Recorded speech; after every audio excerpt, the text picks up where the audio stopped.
بسم الله والصلاة والسلام على نبينا محمد وعلى آله وصحبه أجمعين أما بعد. طيب. Donc on continue le cours d'hier, la suite d'hier, Kitab al-Tawhid, le hadith, Naham, le hadith lorsque le messager d'Allah, alayhi salatu wassalam, dit: je donnerai demain le hadith de Sahl ibn Sa'd radiyallahu anhu, anna Rasulallah sallallahu alayhi wa sallam a dit le jour de Khaybar: je donnerai l'étendard demain à un homme qui aime Allah et son messager, et qu'Allah et son messager aiment, jusqu'à la suite du hadith. Donc, comme je l'ai déjà dit précédemment, antérieurement,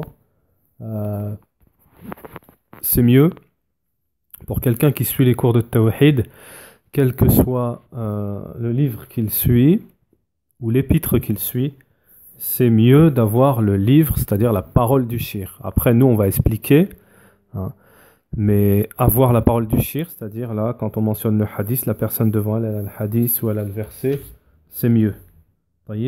Que ce soit dans Kitab al-Tawhid, que ce soit dans les trois fondements, Thalathat al-Usul ou autre. C'est mieux, ça aide à mieux assimiler. Donc nous on s'était arrêté au moment où, à la parole du messager alayhi salatu wassalam, lorsqu'il dit je lui donnerai lorsque le messager d'Allah alayhi salatu wassalam dit fa'atahu ar-raya qala, lorsque le messager d'Allah alayhi salatu wassalam lui donna l'étendard. Donc on a déjà expliqué dans le cours précédent qu'est-ce qu'un étendard, hein, c'est le drapeau qui est porté par une personne qui fait partie de l'armée des musulmans. Donc thumma innahu alayhi salatu wassalam arshadahu wa awsaahu ala ibadatihi. Ala adatihi alayhi salatu wassalam. Astaghfirullah, ila adatihi. طيب. Donc ensuite, le messager d'Allah alayhi salatu wassalam, lorsqu'il lui a donné l'étendard, il l'a enjoint, comme cela était son habitude, il était de coutume du messager d'Allah alayhi salatu wassalam, son habitude, d'enjoindre, d'exhorter ses compagnons. Donc là, il nous dit, il l'exhorte, comme le messager d'Allah avait l'habitude d'exhorter celui qui allait conduire l'armée, le chef de l'armée, le général, etc. Il avait l'habitude de l'exhorter, de l'enjoindre. فهذا فيه دليل على أن الولي الأمر يوصي. Donc il y a ici, dans cette parole, la preuve que le chef, l'émir, il enjoint ses généraux et il leur trace un chemin utile, celui qu'ils vont prendre. Donc il y a le dalil ici que l'émir, celui qui commande, celui qui est l'émir, celui qui commande tout, le chef, comme on dirait aujourd'hui le président, voilà, c'est l'émir. Comme quoi, le gouverneur, si vous préférez, le gouverneur, il enjoint ses généraux, ceux qui sont à la tête des armées, en dessous de lui bien entendu, il leur trace le chemin utile, celui qu'ils vont prendre. Donc Shir al-Fawzan nous dit, il ne les délaisse pas à eux-mêmes. Il ne les laisse pas à leur propre sort, à eux-mêmes. Yadhabun bidun wasiyya. Il ne les laisse pas livrés à eux-mêmes, C'est-à-dire qu'ils vont partir sans avoir reçu une exhortation, être exhortés, être enjoints dans la manière à suivre.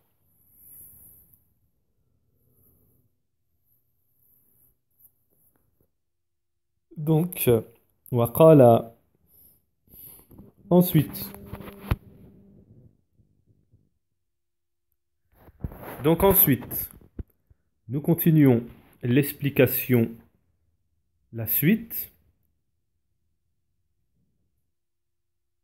Il lui confia l'étendard et lui dit, donc le prophète sallallahu lui a confié l'étendard et lui dit, avance avec prudence jusqu'à atteindre leur position. Avance avec prudence jusqu'à atteindre leur position. Donc, le cheikh nous dit, c'est-à-dire, avance avec prudence jusqu'à atteindre leur position, ne t'empresse pas, ne t'empresse pas dans ta démarche, dans ta manière de te déplacer, ne mets pas de vitesse.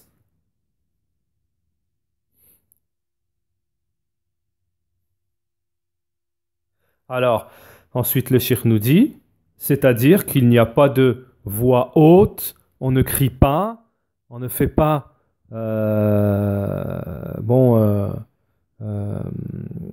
bel yakun hunak hudu, on ne fait pas bon, ça c'est dans notre jargon à nous, on dirait on fait pas du cinéma, mais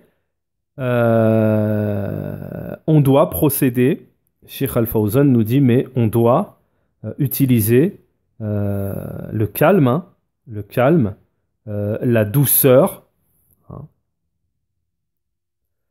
On doit se comporter avec calme et douceur, se déplacer avec calme et douceur. فهذا فيه دليل على مشروعية الهدوء في الجهاد. Donc le Cheikh nous dit, Cheikh Al-Fawzan, il y a ici la preuve que le calme, la douceur est légiféré dans le combat.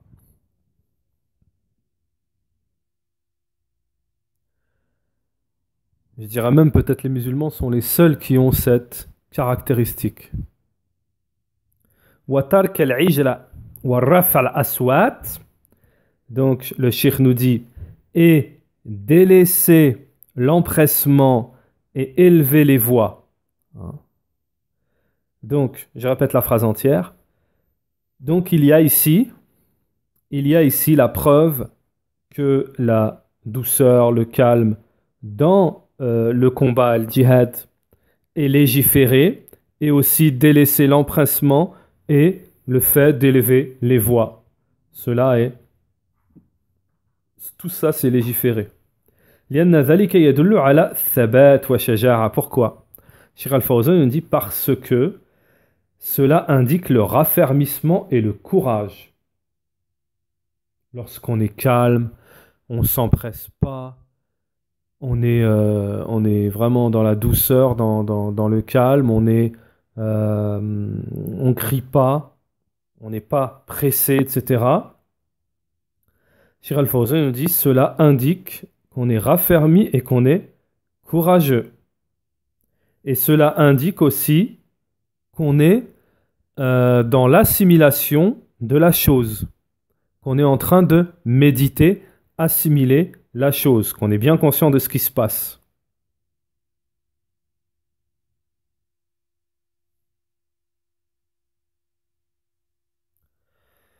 Donc le shir nous dit, donc le fait de ne pas s'empresser aussi, de ne pas s'empresser, contrairement, alors le shir nous dit contrairement,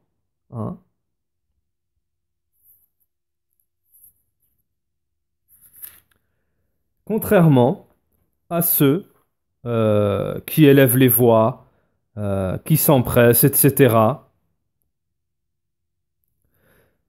Cela indique vraiment, cela indique la peur. Cela indique la peur et indique le manque de raffermissement.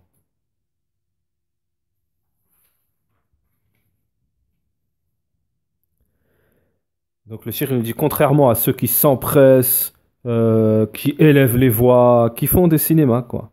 فإن هذا يدل على الجبن. Donc cela nous indique qu'en réalité ils ont peur. ويدل على عدم الثبات. Et cela indique qu'ils ne sont pas raffermis. Hatta. Donc ensuite, le shir nous explique la suite. Puis invite-les à hatta tanzil bisahatihim. Donc, na'am, jusqu'à atteindre leur position. Jusqu'à atteindre leur position. Alors, jusqu'à atteindre leur position, Cheikh Al-Fawzan, il nous dit, jusqu'à atteindre leur position, c'est-à-dire jusqu'à ce que tu te sois rapproché de l'endroit où ils sont.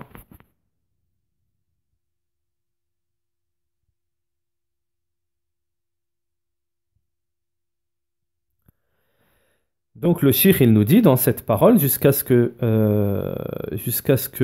tu tu t'approches de leur position, pardon, le shir nous dit, il y a ici le fait que les combattants al-mujahidina, les combattants musulmans, se rapprochent, ils descendent, ils se rapprochent du pays, le plus possible de l'endroit où ils vont combattre.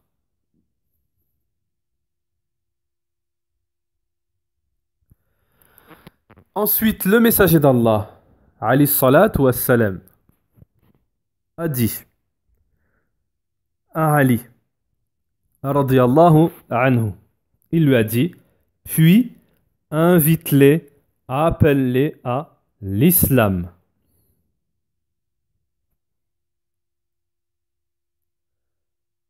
Puis appelle-les, invite-les à l'islam. Et c'est ici, le cheikh nous dit, c'est ici le point témoin du hadith par rapport au chapitre.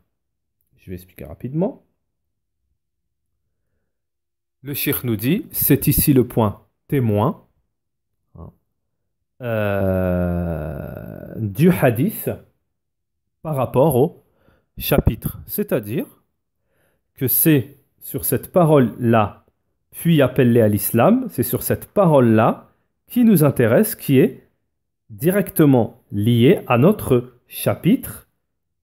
Et c'est quoi notre chapitre? C'est inviter les gens à La ilaha illallah.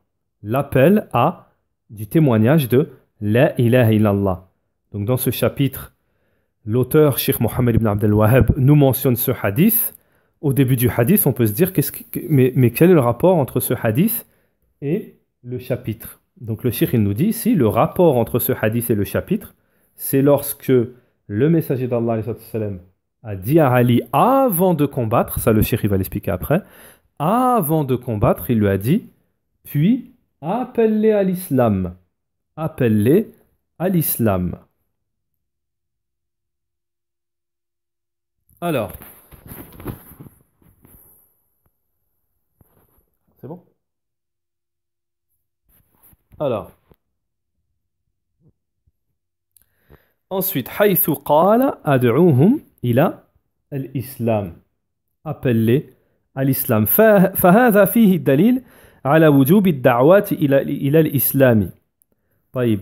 Donc dans cela, dans cette parole, appelle-les à l'islam, il y a la preuve de l'obligation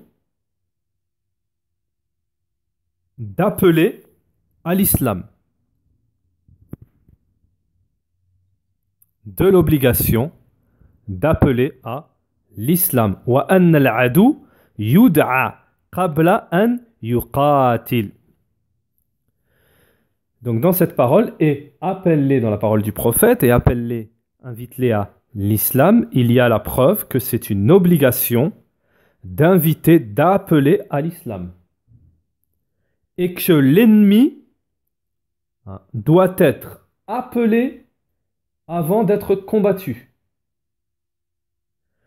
Et que l'ennemi doit être appelé à l'islam avant d'être combattu.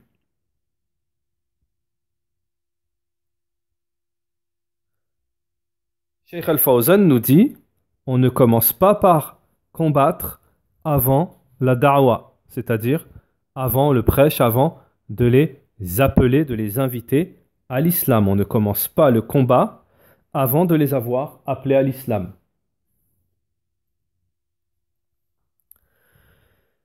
Alors ici, Cheikh Al-Fawzan va nous mentionner, va nous donner la définition de l'islam.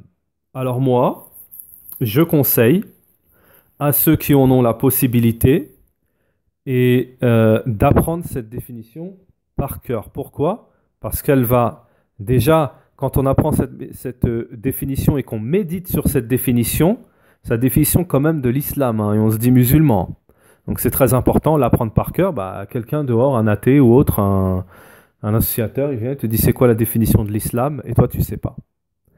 Donc c'est bien de l'apprendre par cœur, dans le sens aussi où quand on connaît cette définition, pas avec le par cœur, mais quand on connaît son sens, on sait réellement c'est quoi l'islam, vraiment ce que c'est que l'islam.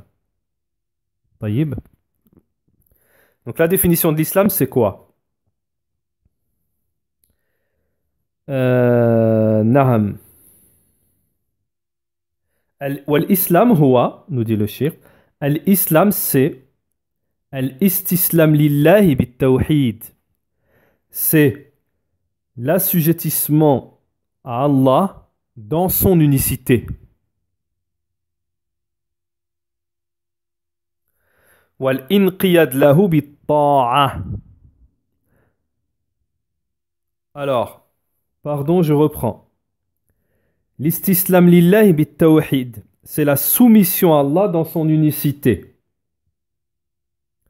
C'est la soumission à Allah dans son unicité.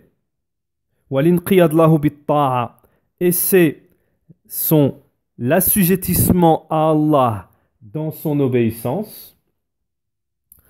Et c'est l'assujettissement à Allah dans son obéissance.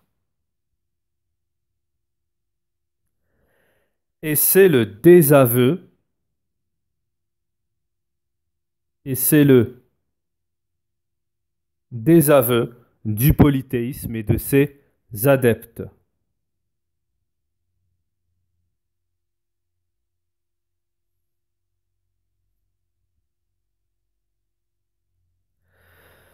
Alors, Cheikh Al-Fawzan Hafidhahullah nous dit, celui qui ne se soumet pas à Allah est un orgueilleux. Écoutez bien, vous allez voir. Celui qui ne se soumet pas à Allah est un orgueilleux. Celui qui se soumet à Allah et à autre qu'Allah est un associateur. Je répète. Celui qui se soumet à Allah, qui ne se soumet pas à Allah, pardon, est un orgueilleux. Celui qui se soumet à Allah et à autre qu'Allah, avec Allah, est un associateur, un polythéiste. Et celui qui se soumet à Allah seul, il est unificateur, soumis. Muwahhidan musliman. Il fait partie des gens qui unifient Allah et qui sont soumis à Allah.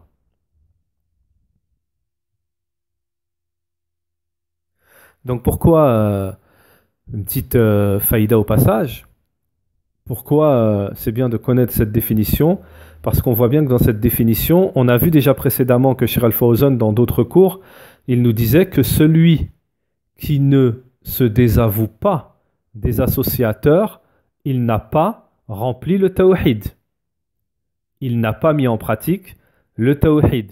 Donc celui qui connaît la définition et qui la maîtrise, qui l'a assimilé, le sens et tout, il sait très bien qu'il ne suffit pas juste de se soumettre à Allah.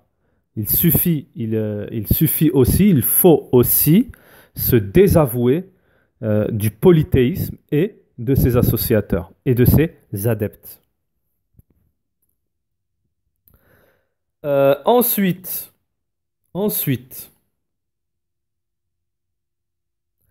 dans la suite du hadith, dans la parole du messager d'Allah, alayhi salatu wassalam, il dit: puis invite-les à embrasser l'islam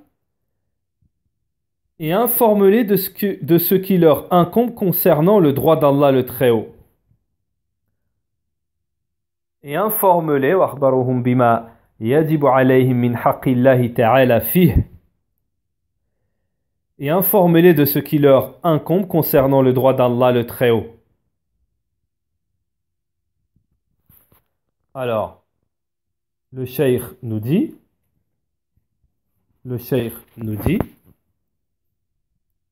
c'est-à-dire, explique-leur le sens de l'islam. C'est-à-dire, cette parole qu'on vient de mentionner du prophète alayhi salatu wassalam, en s'adressant à Ali radiyallahu anhu, c'est-à-dire, informe-les sur le droit d'Allah, c'est-à-dire, explique-leur le sens de l'islam. Éclaircis-leur cela. Explique-leur le sens de l'islam, c'est-à-dire éclaircis-leur cela.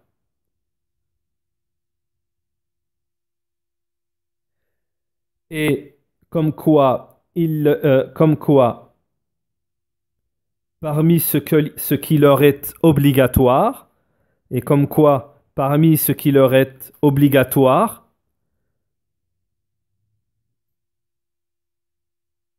du droit d'Allah, c'est-à-dire le droit qu'Allah a sur eux,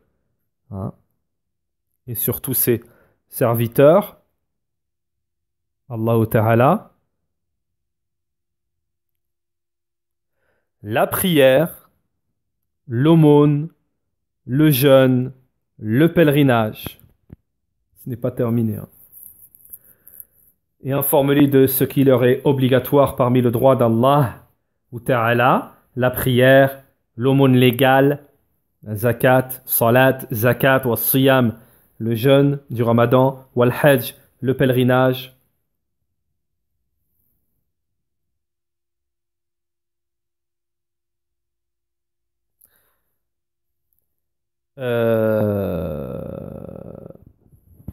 La question c'est quoi? La shahada?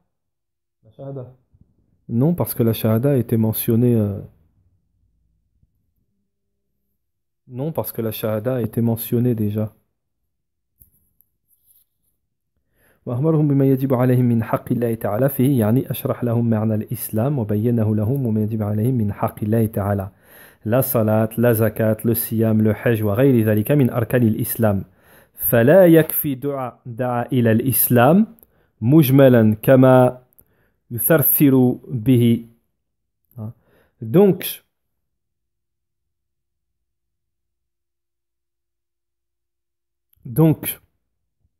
Cheikh Al-Fawzan nous dit: il n'est pas suffisant de les appeler à l'islam dans son sens général.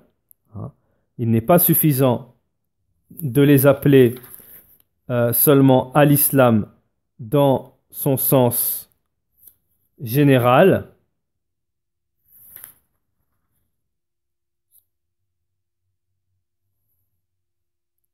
Donc, par rapport à la question, très très très bonne question qui m'est posée ici,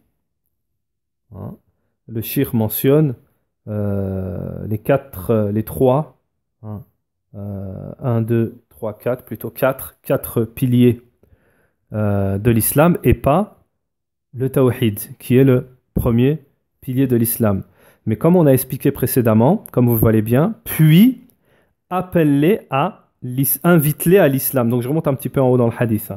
Puis invite-les à l'islam. On voit bien, le cheikh nous a expliqué que cette parole, c'est exactement le rapport qu'il y a entre le chapitre et le hadith. Ça veut dire quoi? Ça veut dire que le chapitre, c'est inviter, appeler les gens à la ilaha illallah. On est bien d'accord. Donc là, lorsqu'il dit et invite-les à l'islam, ben, il leur dit invite-les à la ilaha illallah. Donc il mentionne le tawhid. Et c'est pour ça, même à la suite, quand on a expliqué, Sheikh Al-Fawzan, il dit appelle-les à l'islam, il donne directement la définition de l'islam. Ça veut dire la première chose que tu les appelles, c'est à l'islam, donc au tawhid. Hein, au tawhid. Puisque vous avez bien vu que dans la définition de l'islam, c'est quoi? La soumission à Allah dans son unicité. Donc la première chose qui a été mentionnée en réalité ici, avant les 4 piliers, c'est bien le premier pilier, le tawhid. Taïb. Donc, le cheikh nous dit il n'est pas suffisant de les appeler à l'islam dans son sens général, hein, comme le font certains prêcheurs aujourd'hui. Alors, Cheikh Al-Fawzan Hafidahullah nous dit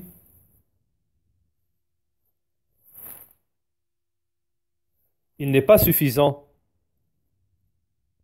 Donc je vais revenir aussi, il y a une deuxième chose, il y a un deuxième point, c'est que je reviens dans la traduction en français,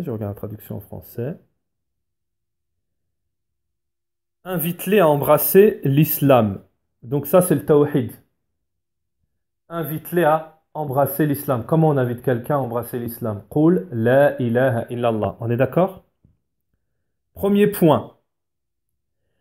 Et informe-les de ce qui les incombe. En arabe, je regarde en arabe, parce que là il y a et en français. En arabe on dit thumma. Thumma, ça veut dire et ensuite.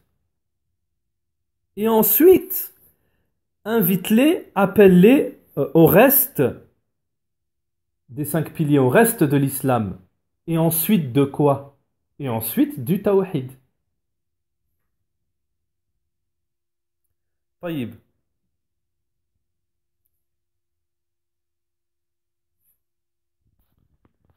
En tout cas, c'était une bonne question. Donc ensuite, le cheikh nous dit il y a aujourd'hui, comme c'est le cas aujourd'hui de certains prêcheurs aujourd'hui, qui se mettent à prêcher, qui font darwa, mais c'est un appel de l'islam en général. Hein. Ils font un appel global, en général, de l'islam. Et lorsque tu leur demandes à ces prêcheurs, qu'est-ce que l'islam? Avec un point d'interrogation, nous met le cheikh. Et ces prêcheurs, lorsque tu les questionnes, qu'est-ce que l'islam? C'est quoi l'islam? Hein? Ils ne peuvent pas, ils n'ont pas la possibilité, ils ne peuvent pas la définir. C'est-à-dire, hein, définir qu'est-ce que c'est l'islam, donner la définition, expliquer qu'est-ce que l'islam. C'est pour ça que je vous ai dit, il faut apprendre cette définition et la maîtriser. فَكَيْفَ يَدْعُونَ إِلَى الشَّيْءِ وَهُمْ لَا يَعْرِفُونَهُ. Alors Cheikh Al-Fawzan nous dit, comment ils peuvent appeler à quelque chose alors qu'ils ne connaissent même pas cette chose? Comment peuvent-ils appeler, inviter, prêcher à quelque chose qu'ils ne connaissent pas?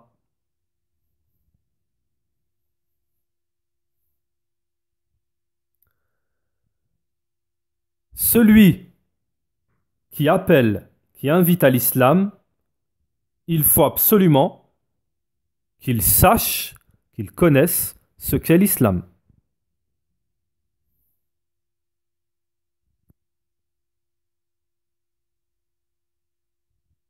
Celui qui appelle à l'islam, il faut qu'il connaisse ce qu'est l'islam et qu'il l'éclaircisse aux appelés. Donc j'ai dit appelés, c'est qu'il éclaircisse aux appelés. Les appelés, c'est qui? C'est ceux à qui on appelle à l'islam. Ce sont ceux à qui l'on fait darwa. J'ai voulu raccourcir pour une raison bien précise. وَيُبَيِّنُهُ لِلْمَدْعُوِينَ, et il éclaircit à ceux à qui il appelle, les appelés, à qui il appelle à l'islam, il doit leur expliquer. وَإِلَّا مَا مَعْنَا أَدْعُوهُمْ إِلَى l'islam. Il nous dit sinon, à quoi bon, quel est le sens de dire appelle-les à l'islam et informe-les de ce qui leur est obligatoire du droit d'Allah. La parole du prophète. Sinon, pourquoi le prophète aurait dit appelle-les à l'islam? Quel est le sens? Plutôt, le cheikh là, il veut nous dire sinon, pourquoi? Alors, qu'est-ce que c'est sinon le sens lorsque le messager d'Allah dit appelle-les à l'islam? Ça veut dire quoi? Qu'est-ce qu'il voulait dire, le messager d'Allah? Donc, bien entendu, c'est une question. C'est pas une question interrogative. C'est une question lorsqu'on pose une question et qu'en même temps on blâme.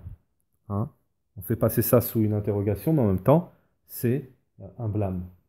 Taïb. Ceux qui ont fait de l'arabe connaissent très bien cela. وأخبرهم بما يجب عليه من حق الله تعالى فيه. أما الإسلام مجمل, le cheikh nous dit, tandis que l'islam général, l'islam général, appelé à l'islam dans son sens général, tout le monde dit, tout le monde prétend d'être sur l'islam. L'islam dans son sens général, je suis musulman, je suis l'islam. Cheikh Al-Fawzan nous dit ça, tout le monde dit ça. Tout le monde dit ça. Tous les groupes, toutes les sectes, tout le monde dit ça. Il nous dit les groupes égarés, ceux qui ont dévié, et même les mécréants. Certains groupes mécréants qui sont sortis de l'islam. Chacun explique l'islam selon son école. Chacun, il va expliquer l'islam selon son école.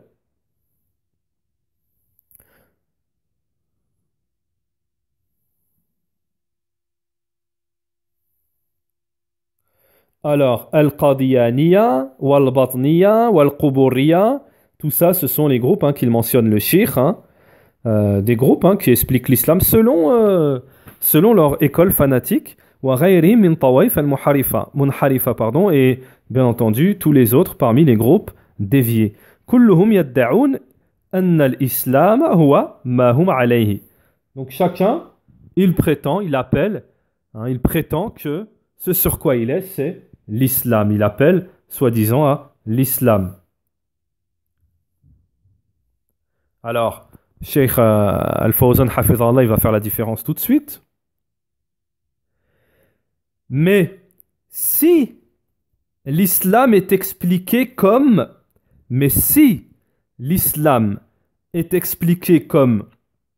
l'unicité et l'adoration d'Allah seul sans associé, mais si l'islam est expliqué comme l'unicité et l'adoration d'Allah seul sans associé, écoutez bien, tout est important dans Kitab al-Tawhid, mais là, c'est important aussi, il faut essayer d'assimiler ça, ça peut vous aider à comprendre beaucoup de choses et à parer à certaines ambiguïtés. Mais si l'islam est expliqué comme l'unicité et l'adoration d'Allah seul sans associé et le désaveu des associateurs,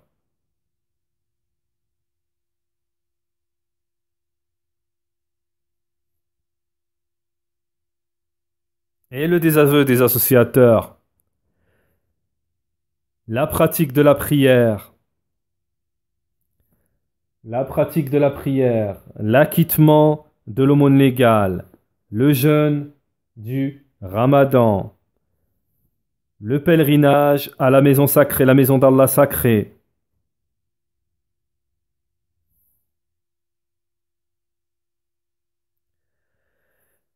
وإفراد الله بجميع أنواع العبادة من الذبح والنظر والاستغاثة والاستعاذة. Et unifier Allah dans tous les genres d'adoration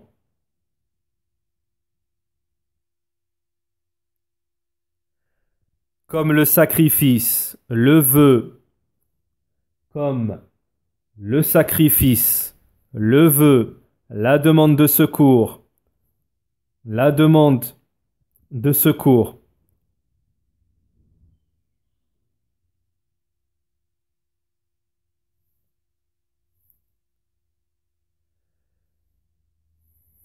Donc, et unifier Allah, hein, se désavouer des associateurs, de leurs adeptes, et unifier Allah dans tous les genres d'adoration, le sacrifice, le vœu, la demande de secours. À ce moment-là, il s'éclaircit, il est clarifié, il s'éclaircit, hein, l'islam authentique. L'islam authentique. À ce moment-là, il s'éclaircit l'islam authentique. Donc je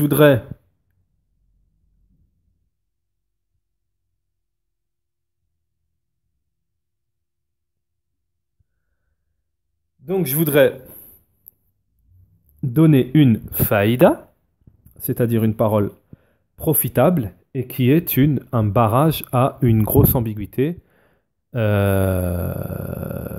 beaucoup de groupes égarés et de gens suivant le chemin du diable banni,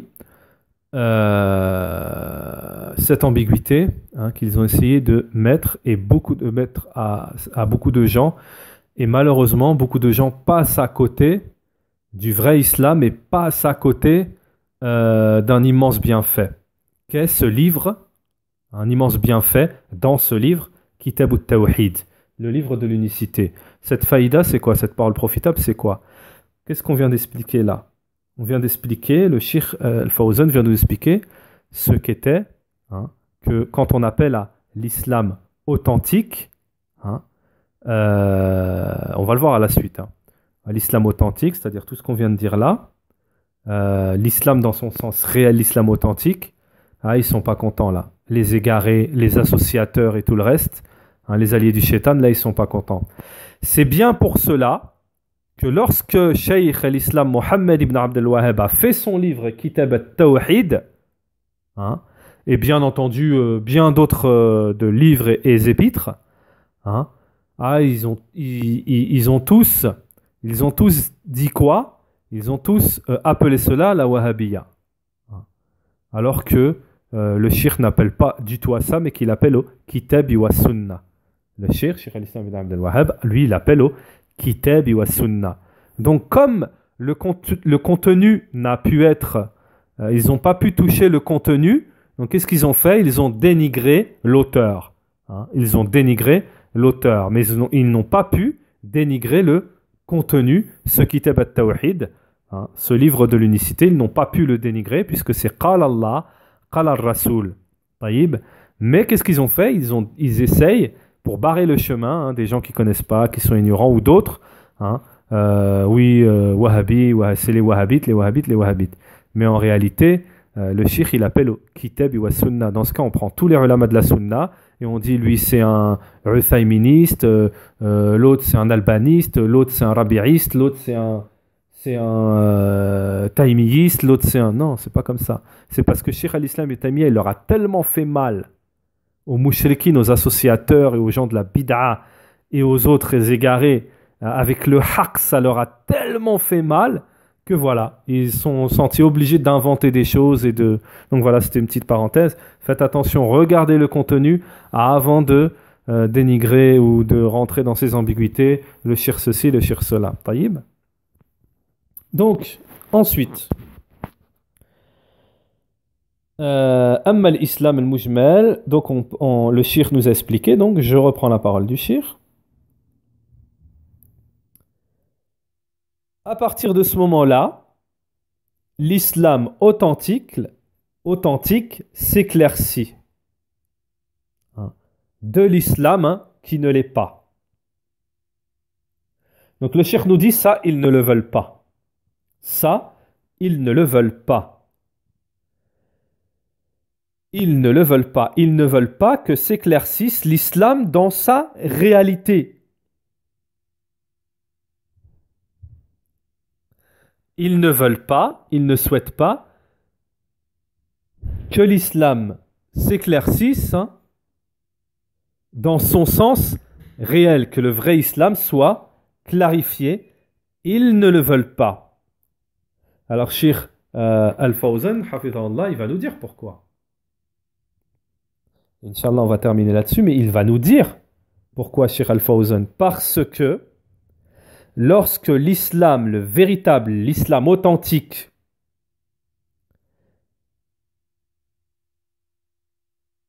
est éclairci,